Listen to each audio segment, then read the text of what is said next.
एक और प्रयागराज के छात्रों के मामले में सूचना के निदेशक ये कहते हैं कि ये प्रायोजित है, उनकी बात में लिखा हुआ जो उनका मैसेज है वो लिखते हैं कि छात्र गलत हैं। आज बुलडोजर वाले मामले पर सुप्रीम कोर्ट ने फैसला दिया है और बहुत ही सख्त टिप्पणियां की है बुलडोजर न्याय को लेकर के, बहुत ही क्लियर टिप्पणियां की हैं। और उन टिप्पणियों के बाद यूपी सरकार से एक प्रतिक्रिया आई है।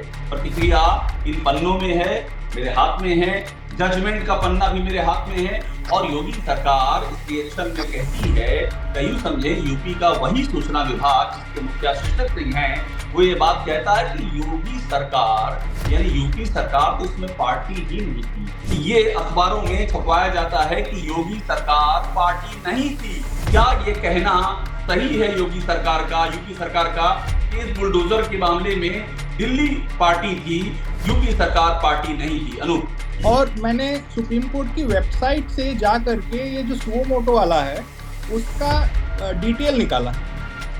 ये मैं अगर जूम कर सकें तो ये state of Uttar Pradesh through it's chief secretary, ये रेस्पोंडेंट नंबर 7 है। ये बार जरा दिखाइएगा अनूप, इसको दिखाइएगा जरा एक बार, मैं कोशिश करूंगा इसको सामने रखिए, ये कोशिश करूंगा कि मैं दिखा सकूं। हाँ, ये दिख रहा है क्या या उल्टा हाँ, है? बिल्कुल, थोड़ा सा और दूर कीजिएगा, थोड़ा सा और दूर कीजिएगा। हाँ हाँ, देखिए बिल्कुल 7 Respondent- नंबर, आप 7 नंबर पे कह रहे हैं ना? 7 नंबर पे है। साफ लिखा है, साफ लिखा है, स्टेट ऑफ उत्तर प्रदेश, एकदम क्लियर कट लिखा है। वो writ petition criminal number 162 of 2022 है। और ये रिट पिटीशन जो की दाखिल हुई थी ये Jamiat Ulemae Hind versus union of India, इस कास्ट टाइटल पे दाखिल हुई थी। और इसमें मैं हाईलाइट करना चाह रहा हूँ, रिस्पोंडेंट नंबर 3 है Uttar Pradesh, the state of Uttar Pradesh में। अगर आप देख पा रहे हैं रिस्पोंडेंट नंबर 3 है स्टेट ऑफ उत्तर प्रदेश। हाँ, साफ लिखा है the state of Uttar Pradesh, बिल्कुल respondent number 3।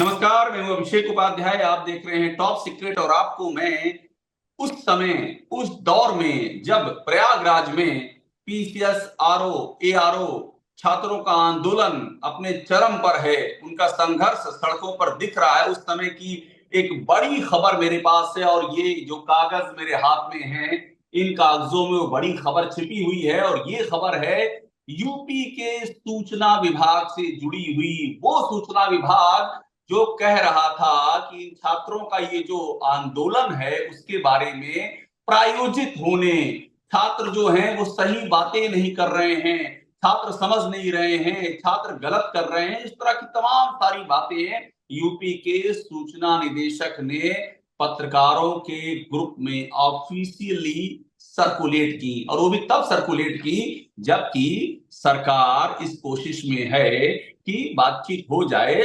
Keshav Maurya, deputy CM Brajesh Pathak, Bhupendra Chaudhary, Yogi ji तो बाहर हैं, महाराष्ट्र झारखंड में प्रचार उनका चल रहा है, तो ये सब लगे हुए हैं कि छात्रों से बात होकर के रास्ता निकल जाए। उस समय में यूपी का सूचना विभाग क्या कर रहा है, पर वो ब्लंडर 1 था, अब ये ब्लंडर 2 मेरे हाथ में है। और ये तो ऐसा है जो कि आप जानेंगे तो हैरान रह जाएंगे। मेरे साथ सुप्रीम कोर्ट के एडवोकेट ऑन रिकॉर्ड अनूप प्रकाश अवस्थी हैं। अनूप से बात करने से पहले मैं आपको जानकारी बता दूं कि बात क्यों कर रहे हैं। बात ये कर रहे हैं कि आज बुलडोजर वाले मामले पर सुप्रीम कोर्ट ने फैसला दिया है और बहुत ही सख्त टिप्पणियां की है बुलडोजर न्याय को लेकर के, बहुत ही क्लियर टिप्पणियां की हैं। और उन टिप्पणियों के बाद यूपी सरकार से एक प्रतिक्रिया आई है। प्रतिक्रिया इन पन्नों में है, मेरे हाथ में है, जजमेंट का पन्ना भी मेरे हाथ में है। और योगी सरकार इस रिएक्शन में कहती है, यूं समझे यूपी का वही सूचना विभाग जिसके मुखिया शिशिर सिंह हैं, वो ये बात कहता है कि योगी सरकार यानी यूपी सरकार तो उसमें पार्टी ही नहीं थी। ये ऑफिशियली कहा गया है, मेरे हाथ में ये पन्ना है और मैं आपको दिखा रहा हूं। अनूप मेरे साथ हैं इस समय। और अनूप की बात सुनने से पहले आप देखिए तमाम जो न्यूज चैनल्स हैं, आज तक को देखिए, जिसमें कि ये कहा जा रहा है कि यूपी की इसमें कहीं से भी उत्तर प्रदेश सरकार पार्टी नहीं थी, ये आदेश दिल्ली के संदर्भ में था। अब टीवी 9 को देखिए, आप उसकी वेबसाइट दिखा रहा हूं, मैं आपको जी न्यूज की वेबसाइट दिखा रहा हूं, और मैं आपको नव भारत टाइम्स की वेबसाइट दिखा रहा हूं। और इतनी नहीं, मैं आपके सामने दर्जनों अखबार रख सकता हूं, दर्जनों वेबसाइट और चैनल, जहां पर यही बात यूपी सरकार का वर्जन जो छपा है कि ये आदेश दिल्ली के संदर्भ में था, यूपी सरकार इसमें पार्टी नहीं थी। जबकि कहानी क्या है? कहानी ये है कि मेरे पास देखिए ये आदेश है और ये मैं आपको दिखा रहा हूं। इस आदेश में साफ लिखा है, और मैं एक लाइन पढ़ूंगा फिर सीधे अनूप के पास जाऊंगा। इसमें लिखा हुआ है, क्लियर लिखा हुआ है कि the position is disputed by, page number 5 पे लिखा हुआ है, the position is disputed by state of UP and an affidavit has been filed. तो यूपी गवर्नमेंट एफिडेविट फाइल कर रही है और सूचना विभाग कह रहा है कि यूपी सरकार इसमें पार्टी नहीं थी। एक और प्रयागराज के छात्रों के मामले में सूचना के निदेशक ये कहते हैं कि ये प्रायोजित है। उनकी बात में लिखा हुआ है, जो उनका मैसेज है वो लिखते हैं कि छात्र गलत हैं, वो ये लिखते हैं कि ये आयोग जो कर रहा है वो सही है। बजाय छात्रों से बात करने के इस तरह का मैसेज यूपी के सूचना निदेशक देते हैं, और उसके बाद ये ब्लंडर ये अखबारों में छपवाया जाता है कि योगी सरकार पार्टी नहीं थी। ये मैसेज सर्कुलेट किया गया, और मैं आपको बताऊं ये मैसेज सूचना विभाग की ओर से न सिर्फ पत्रकारों के ऑफिशियल जो उनका व्हाट्सएप ग्रुप है उसमें भी किया गया है, और मेरी जानकारी ये कहती है कि बीजेपी के केंद्रीय कार्यालय तक यही मैसेज दिया गया है। सोचिए सूचना विभाग ने इस सरकार का क्या हाल बना रखा है। अनूप प्रकाश अवस्थी हमारे साथ। अनूप, आपकी पहली प्रतिक्रिया। मेरे हाथ में तो देखिए अनूप कागज ही कागज हैं, मैं दर्शकों को दिखा रहा हूं। Advocate on record supreme court के अनूप प्रकाश अवस्थी, जिन्होंने कई महत्वपूर्ण मामलों में कई बड़ी लड़ाइयां जीती हैं। अनूप, आपकी पहली प्रतिक्रिया, क्या ये कहना सही है योगी सरकार का, यूपी सरकार का, कि इस बुलडोजर के मामले में दिल्ली पार्टी थी, यूपी सरकार पार्टी नहीं थी? अनूप। अभिषेक, आज का ये निर्णय है honourable justice Gavai, honourable justice Vishwanath ji का, 13 नवंबर 2024 का। और ये इसमें 3 रिट पिटिशंस उन्होंने उस पे निर्णय सुनाया है। पिटिशंस अभी भी पेंडिंग है, लेकिन ये जो आज का निर्णय है उसमें 3 रिट पिटिशंस हैं। Writ petition civil number 295 of 2022, इसका जो कॉज टाइटल है in re directions in the matter of demolition of structures, यानी सुप्रीम कोर्ट ने सुओ मोटो इसका कॉग्निजेंस लिया था। और मैंने सुप्रीम कोर्ट की वेबसाइट से जा करके ये जो सुओ मोटो वाला है उसका डिटेल निकाला। ये मैं अगर जूम कर सकें तो ये state of Uttar Pradesh through it's chief secretary, ये रेस्पोंडेंट नंबर 7 है। ये बार जरा दिखाइएगा अनूप, इसको दिखाइएगा जरा एक बार, मैं कोशिश करूंगा, इसको सामने रखिए, ये कोशिश मैंने करूंगा कि मैं दिखा सकूं। हाँ, ये दिख रहा है क्या, या उल्टा हाँ है? बिल्कुल, थोड़ा सा और दूर कीजिएगा, थोड़ा सा और दूर कीजिएगा। हाँ हाँ, देखिए बिल्कुल रेस्पोंडेंट 7 नंबर, आप 7 नंबर पे कह रहे हैं ना? 7 नंबर पे है। साफ लिखा है, साफ लिखा है, स्टेट ऑफ उत्तर प्रदेश, एकदम क्लियर कट लिखा है, थ्रू तो, चीफ सेक्रेटरी। तो बिल्कुल ये अनूप, बताइए। अब दूसरा जो इसमें रिट पिटीशन है, वो writ petition criminal number 162 of 2022 है। और ये रिट पिटीशन जो थी दाखिल हुई थी, ये Jamiat Ulema e Hind versus union of India, इस कॉज टाइटल पे दाखिल हुई थी। और इसमें मैं हाईलाइट करना चाह रहा हूँ, रिस्पोंडेंट नंबर 3 है Uttar Pradesh, the state of Uttar Pradesh में, अगर आप देख पा रहे हैं रिस्पोंडेंट नंबर 3 है स्टेट ऑफ उत्तर प्रदेश। हाँ, साफ लिखा है the state of Uttar Pradesh, बिल्कुल रिस्पोंडेंट नंबर 3। एक और कागज, एक और सबूत आपने दिखाया। हाँ अनूप, हाँ। और जो तीसरी इनकी पिटीशन इसमें जिसपे निर्णय है, वो writ petition civil number 328 of 2022 है। ये रिट पिटीशन जो संदर्भित है वो दिल्ली से, इसमें स्टेट ऑफ यूपी पार्टी नहीं। तो 3 में से 2 रिट पिटीशंस के अंदर उत्तर प्रदेश सरकार रिस्पोंडेंट है। और एक जो आपने बताया वो दिल्ली से जुड़ी हुई है। हाँ, वो दिल्ली से जुड़ी, लेकिन चूंकि निर्णय तीनों में आया है तो मैं अनूप तीनों यहाँ आपको रुकूंगा। आप ये कह रहे हैं कि निर्णय तीनों में आया है और 3 में से 2 में यूपी सरकार पार्टी है। अब मैं यहाँ पे एक और चीज आपको बड़ा महत्वपूर्ण बताऊंगा। आप पैरा नंबर 95 अगर आज के जजमेंट का देखें तो उसको मैं पढ़ के सुनाना चाह रहा हूं। तो ये है कि the registrar judicial is directed to circulate a copy of this judgment to the chief secretaries of all the states, quote and quote all the states में उत्तर प्रदेश भी आएगा, all the states, union territories and the registrar general of all the high courts. अब इसके आगे की line सुनिए, all state governments shall issue circulars to all the district magistrate and local authorities intimating them about the directions issued by this court. ये है paragraph number 95। अब एक और वो बहुत बहुत बहुत महत्वपूर्ण बात है, वो ये है संविधान का अनुच्छेद 141। वो ये कहता है कि law declared by supreme court to be binding on all courts. तो जो सुप्रीम कोर्ट ने कह दिया, देश के अंदर की जितनी भी अदालतें हैं उसके अंदर वो प्रभावी होएगा। तो सुप्रीम कोर्ट जो कहता है वो फिर उत्तर प्रदेश पे कैसे लागू नहीं होता, ये मुझे समझ दो बातें हैं अनूप। आपकी बात से मैं बिल्कुल सहमत हूं कि यूपी में क्या वो पूरे देश में लागू होगा, वो सर्वोच्च न्यायालय का क्या फैसला है। मगर इसमें सवाल ये है अनूप, क्योंकि आलोचना हो रही थी जिस तरह से सुप्रीम कोर्ट ने कहा है, आपको पूरा फैसला आपकी जानकारी में होगा, दर्शकों को भी पता है, जिस तरह से सुप्रीम कोर्ट ने कहा है कि आप किसी आरोपी का घर नहीं गिरा सकते हैं, किसी दोषी को आप इस तरह से बुलडोजर नहीं चला सकते हैं, नोटिस देनी पड़ेगी, क्लियर कहा है। और अनूप आपको याद होगा यूपी में पिछले 7 सालों में क्या हुआ है, किस तरह से बुलडोजर चले हैं, किस तरह से घर गिराए गए हैं और किस तरह से आलोचना हुई है। तो इसीलिए ये कहा गया सूचना विभाग की ओर से कि हम तो पार्टी नहीं थे। अनूप यहाँ लागू होने वाली बात बाद में है, अभी मुद्दा ये है कि वो कह रहे हैं हम तो पार्टी थे ही नहीं, ये हमारे लिए ये बातें हमारे पर लागू नहीं होती, सुप्रीम कोर्ट कह रहा है, वो ये बताना चाह रहे हैं।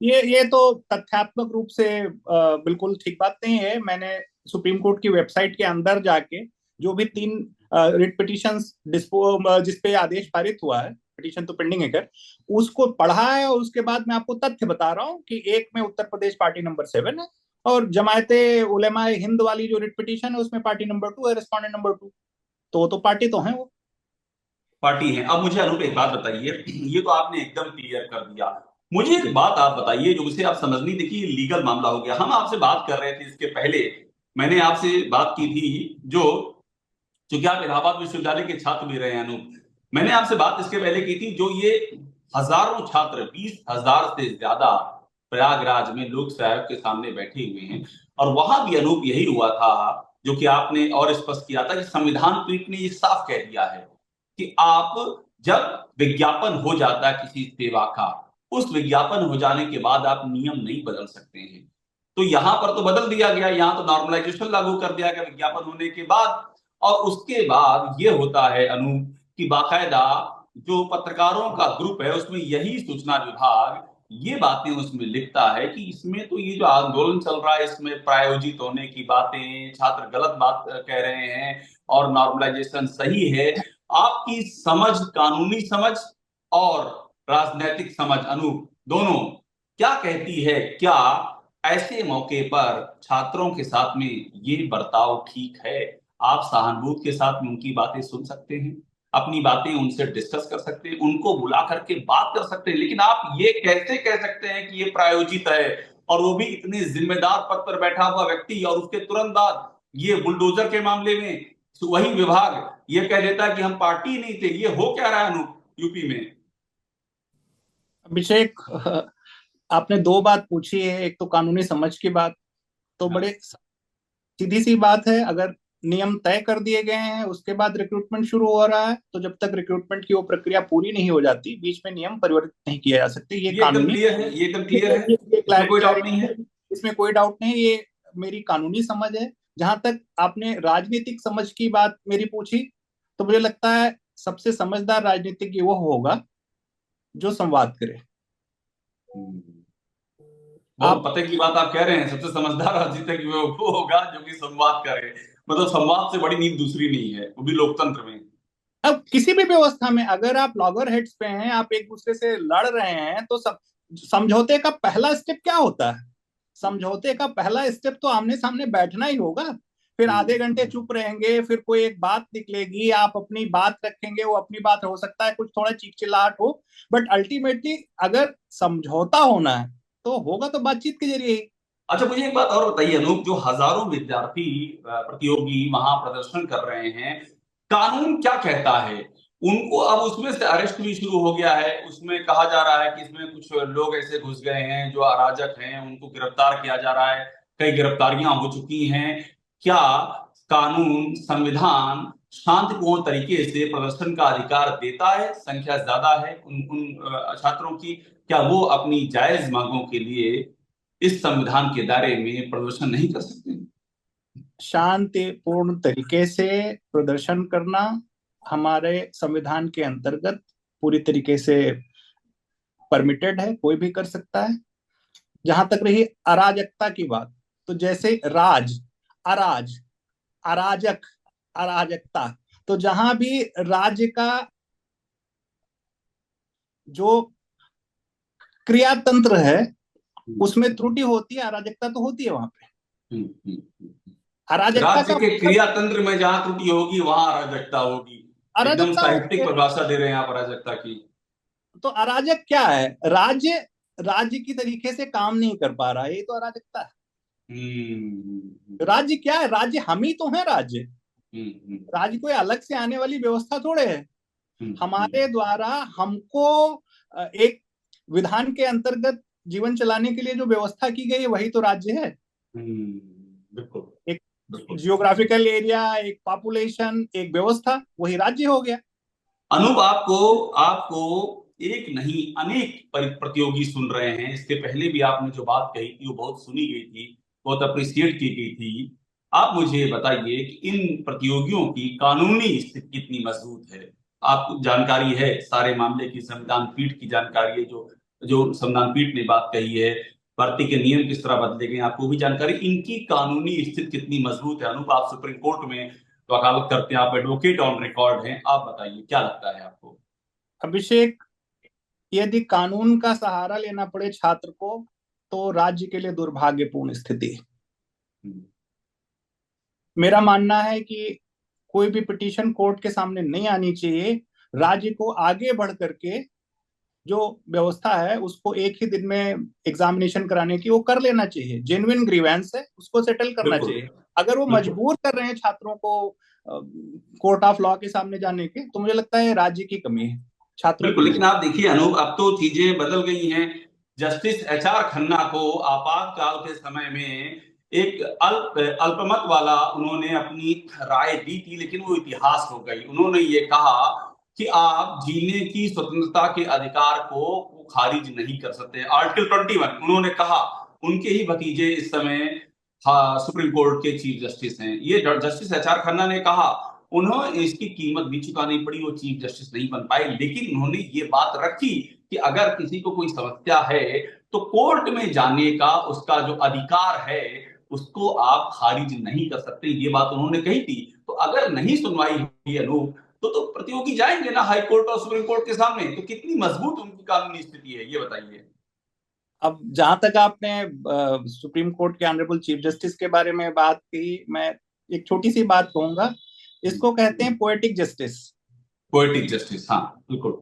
ऑनरेबल जस्टिस एचआर खन्ना 15वें मुख्य न्यायाधीश नहीं बन पाए। नहीं बन पाए थे, हाँ। 51 वर्ष बाद, मतलब ऑलमोस्ट 48 वर्षों के बाद, आप हाँ, संख्या पलट दें, 15 का उल्टा 51 होता है। 15 का उल्टा 51, हाँ। हाँ। तो पोएटिक जस्टिस है। हाँ।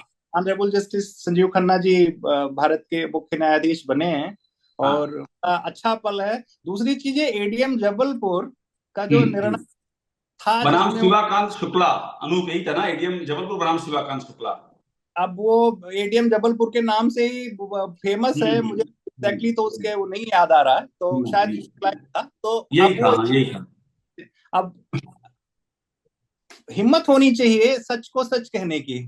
और अगर आपने कभी सत्य को सत्य कहने की हिम्मत बनाए रखी, चाहे जितनी विपरीत स्थिति आई, तो जितना आदर होता है वो आपके सामने है, पीढ़ियां याद रखती हैं। अब वो उनके पास विकल्प था कि वो अब बहुमत के साथ जाते, ये भी विकल्प था।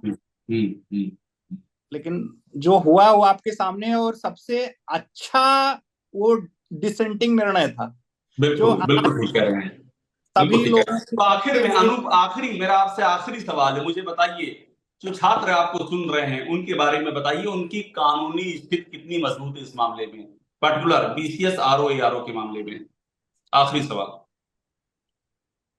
मैं तो ये कहूंगा कानूनी पचड़े ना पड़े तो बेहतर, लेकिन मैं अगर वो मानता हूं आप एकदम सही कह रहे हैं। आप उनके हित में बोल रहे हैं, आपकी संवेदनाएं उनके साथ हैं, आप बिल्कुल आप आप सुप्रीम कोर्ट में एडवोकेट ऑन रिकॉर्ड हैं, आप जानते हैं एक बार मामला कोर्ट में जाता है तो उसके बाद क्या क्या वक्त लगता है और क्या क्या झेलना पड़ता है। लेकिन ठीक है, आपकी बात सही है, लेकिन फिर भी मैं कह रहा हूँ कानूनी स्थिति बताइए, पोजीशन बताइए उनकी। लेकिन यदि वो जाते हैं तो मुझे लगता है कि न्याय होगा। न्याय होगा। जी। बहुत बड़ी बात आपने कही अनूप, बहुत बहुत धन्यवाद हमसे बात करने के लिए। अनूप प्रकाश अवस्थी, सुप्रीम कोर्ट के एडवोकेट ऑन रिकॉर्ड। बहुत बड़ा हम आपके सामने एक सत्य रख रहे हैं, और सत्य ये है कि हमारे हाथ में, फिर मैं दिखा रहा हूं, ये जो कागज हैं ये इस बात का सबूत है। एक के बाद एक मैं आपके सामने रख रहा हूं किस तरह से सुप्रीम कोर्ट ने ये कहा कि यूपी आज बुलडोजर का एक्शन पर जो सुप्रीम कोर्ट ने बात कही उस पर योगी सरकार की ओर से, सूचना विभाग की ओर से कहा गया कि हम तो पार्टी नहीं, यूपी पार्टी, जबकि सच ये है कि उत्तर प्रदेश इसमें पार्टी है। सवाल ये है, बात खत्म करने से पहले मैं दोहरा रहा हूं कि चाहे प्रतियोगी छात्रों का मामला हो या फिर बुलडोजर जस्टिस का मामला हो, यूपी के सूचना विभाग को हुआ क्या है? क्या यही है यूपी की आदर्श छवि, जिसे कि सूचना विभाग इस तरह की बातें फैला करके बनाने की कोशिश कर रहा है? ये सवाल सूचना विभाग के सामने यक्ष प्रश्न की तरह टंगा हुआ है। टॉप सीक्रेट पर बने रहिए, हम आपको लगातार इस मुद्दे को लगातार हम रेज कर रहे हैं, जो पीसीएस आरओ एआरओ छात्रों के इंसाफ का मामला है, और लगातार इस मुद्दे पे आपको रिपोर्ट करते रहेंगे। अनूप, बहुत धन्यवाद हमसे बात करने के लिए। धन्यवाद अभिषेक।